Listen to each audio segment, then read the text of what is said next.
Did you know that most people are being psychologically influenced without ever realizing it?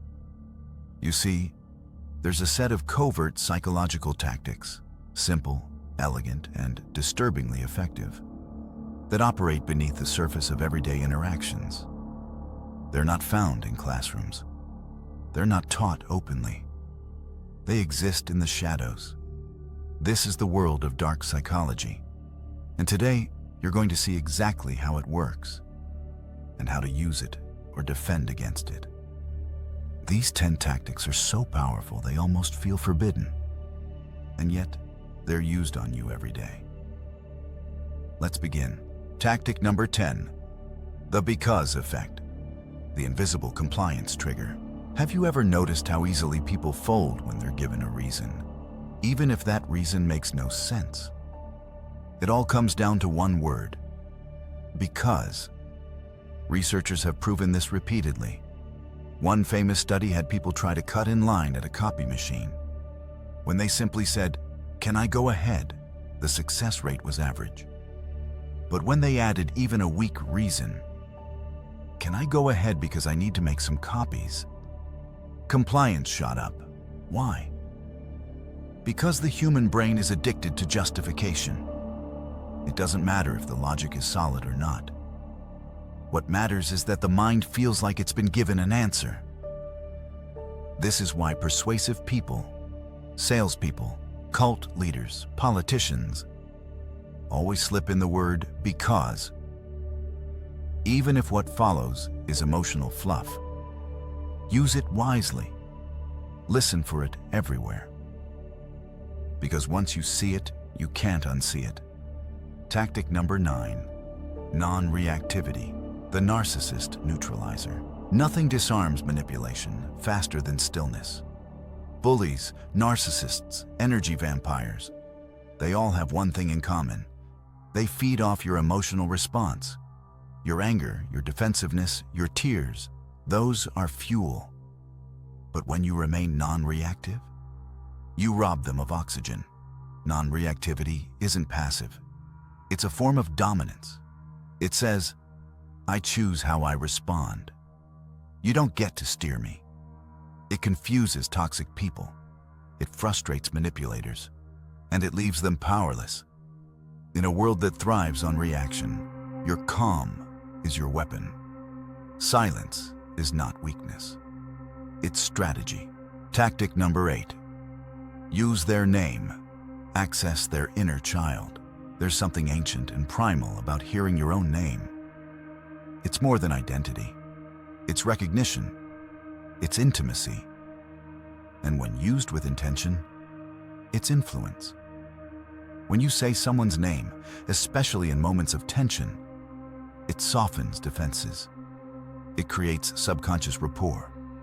It feels personal, and that makes it powerful. Think about how manipulators work.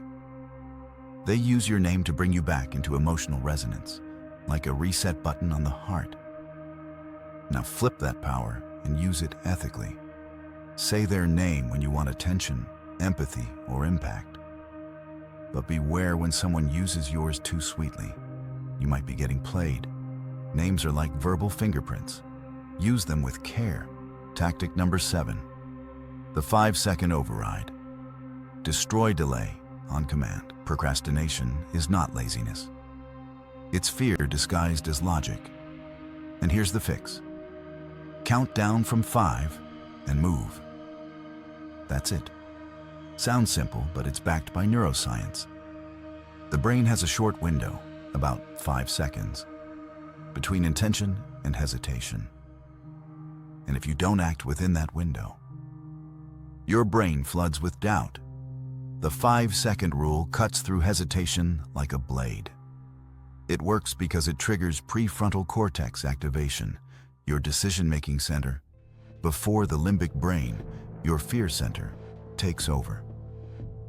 So the next time you're stuck, anxious, or spiraling in "I'll do it later" mode, say it. 5, 4, 3, 2, 1, go. And watch yourself reclaim momentum. Tactic number 6. Master the pause, control the flow without words. Most people fear silence. But dark psychology teaches us this. Silence is where the power hides. In conversation, silence creates tension. And people, especially liars, manipulators, or anxious minds, hate that tension. They'll rush to fill it. They'll overshare. They'll second-guess their own words and expose more than they meant to. But you'll sit in the pause, calm, grounded, untouchable. The most powerful people in the room often say the least. It's not what you say. It's what you don't say that often speaks the loudest. Master the pause, and you master the rhythm of reality. Tactic number 5, mirroring. Become their favorite version of themselves. Want someone to like you? Reflect them. Humans are wired for familiarity. When someone mimics your gestures, posture, vocal tone, or rhythm, you feel seen. You feel comfortable. You feel connected. This is the psychology behind mirroring. A dark tactic that builds rapid trust. Sales professionals use it. Con artists master it. Even seducers lean on it. By subtly mirroring someone's energy, not copying, but matching, you activate neural resonance. It says, "We're the same." And the brain loves what feels like home. But here's the caveat. This can manipulate emotions deeply.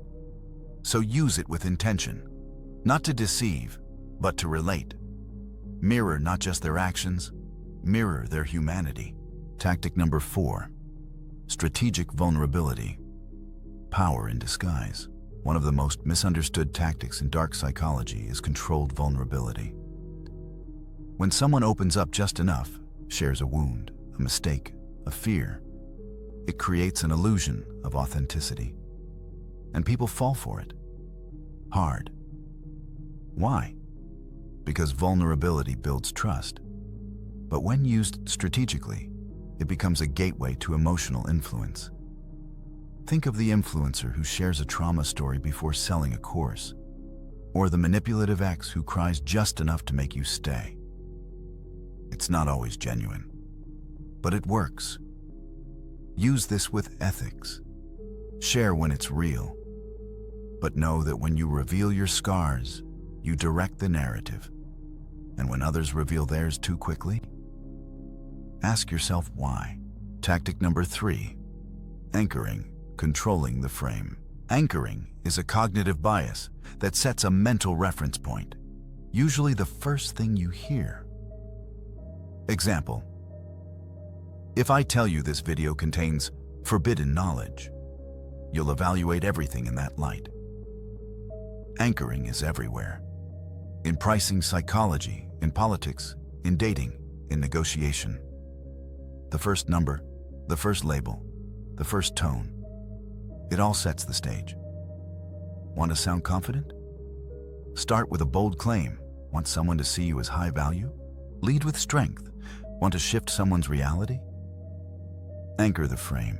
Tactic number 2, the illusion of choice. Want people to do what you want without realizing it? Give them the illusion of control. Say, do you want to talk about this now or after dinner? Would you rather start with the easy task or the hard one? They think they're choosing, but either option leads where you want them. This is called a double bind, and it's a classic persuasion tactic used in therapy, parenting, sales, and even interrogation. You're not forcing, you're framing, and they'll never know they were steered. Use this with respect. Don't take away freedom. But know, the illusion of choice is often more powerful than choice itself. Tactic number 1, the power of presence. And finally, the most potent tactic, presence. True presence is rare. Most people are mentally elsewhere, overstimulated, unfocused, fragmented. But when you show up, fully grounded, eye contact strong, voice calm, you disrupt the noise. People don't remember what you said.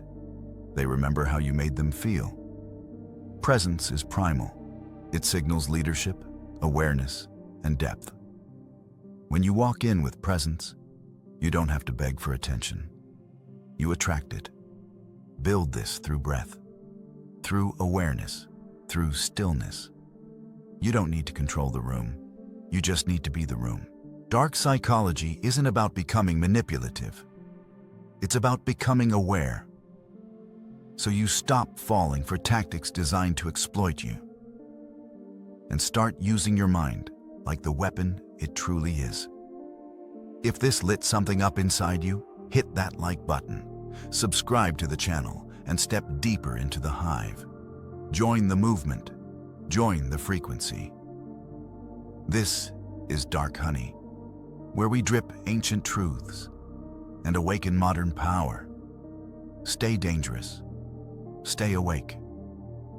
Your mind was never meant to sleep.